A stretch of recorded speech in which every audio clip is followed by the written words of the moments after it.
Hey everybody, happy snowy Thursday.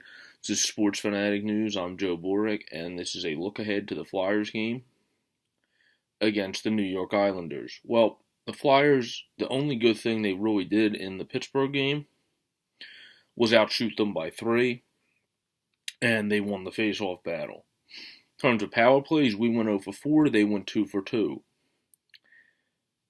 And then we also beat them in hits, but in anything that's important, like capitalizing on chances and defending the front of the net, we did terrible at. One goal was a fast break, so I'll give them that. They got a good fast break, but we also could have probably prevented that fast break. Another was Reeves tipping in front of the net, where you saw people were mad because they knew they didn't pick up the one guy, and be it's a guy that doesn't normally score, but is still a guy you have to pick up everybody that can possibly get a rebound in front of the net. Sheary's was a breakaway, so that was a defensive breakdown on a mix of a line change. And then, however you say this, Kunhiak was the one that Provorov got really mad at himself because he couldn't defend him in front of the net. He missed the one attempt to hit it, and then he hit it again and got it right in top shelf. And then Jay Oleksiak got his second goal against us. Realistically, it is Pittsburgh, but they're not as good this year, and the Flyers always typically have a game against Pittsburgh that we get mashed, and then we come back and have a good game. This does happen sometimes in this rivalry. One team kills the other.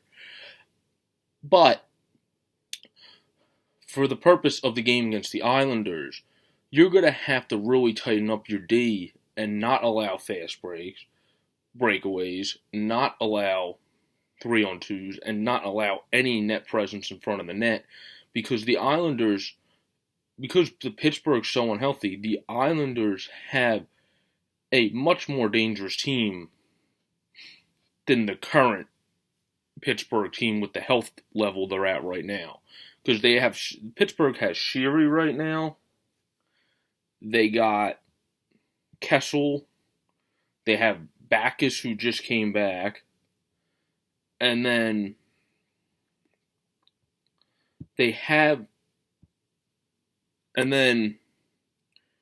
when healthy, they have Malkin and other people.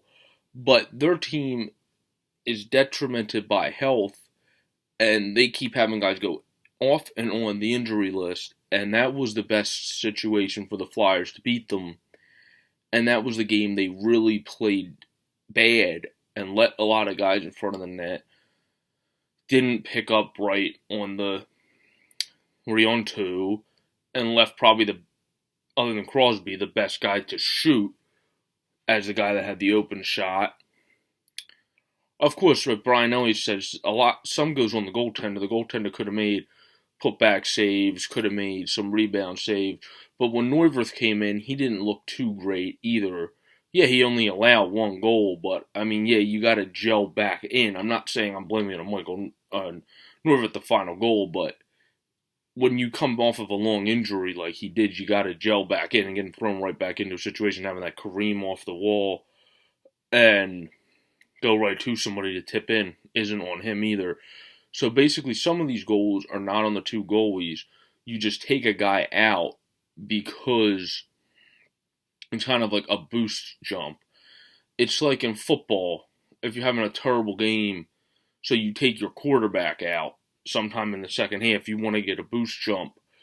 It's one of those things. It's not necessarily saying, oh, this guy's the sole reason we're losing this game, because it wasn't. It was very collective why the Flyers lost the Pittsburgh game. Their defense was pathetic most of the game, and we didn't give ourselves enough high-class offensive chances, and the ones we did, saves were made.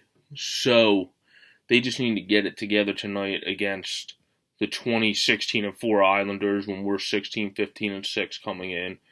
Obviously, Josh Bailey's their leading scorer with 50 points. Tavares is right on his tail with 49. And now G and Voracek are both tied with 46 for the leads on our team. And then, obviously, we have to defend the front of the net very well because Josh Bailey, Jonathan Tavares, and many other people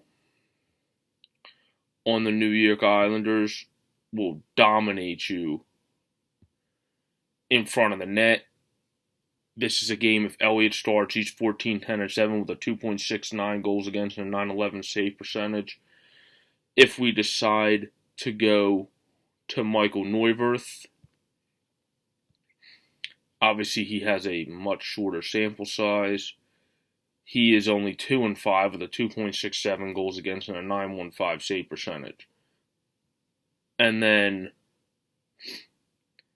the Islanders in their last 10 matchups are 3-6-1 with a losing streak of 3. So again, this is the time you want to be able to beat them and capitalize, especially against Tomas Greiss. He's 9-5-2, but he has a 3.82 goals against with an 8.84 save percentage.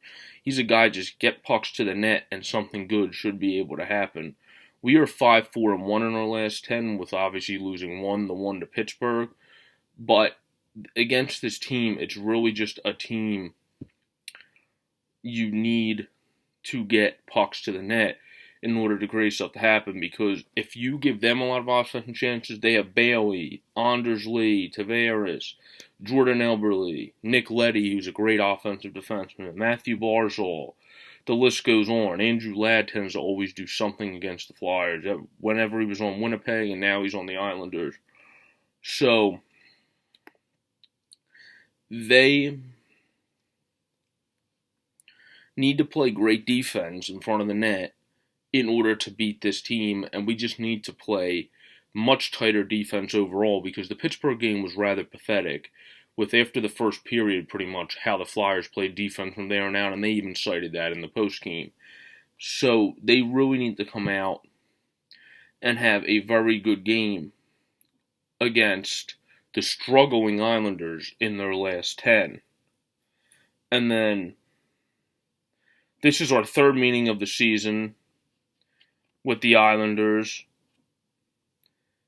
after we did a home-and-home series, which we dropped both games. The Flyers lost both of those games. So it's just their chance when the Islanders are on a little bit of a skid to take one from them so that we don't go 0-3 against New York to start this season. So we really need to take advantage. The Islanders have dropped 6 consecutive road games, going 0-5-1. So hopefully we will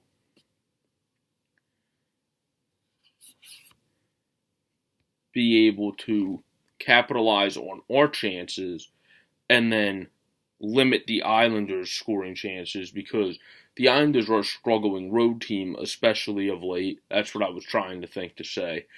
And the Flyers need to take even more advantage of that and come out really in home ice advantage, because at a point of the Pittsburgh game, sure, the team's in the same state, but it almost looked like we weren't playing on our own ice with how sloppy we were playing, how we weren't picking guys up for a period of time. So the Flyers need to come out and take advantage of being in their own arena, which is something it seemed like they didn't do very well at all against Pittsburgh. And that should put the Islanders in a bit of a hole early, which is something they haven't been able to recover from in their last 10 games. So they really need to take advantage of it. This has been Sports Fanatic News. This has been a reaction to the Flyers. Enjoy the snow if you like the snow. If not, then it'll be over soon. Peace out, everybody. Have a good one.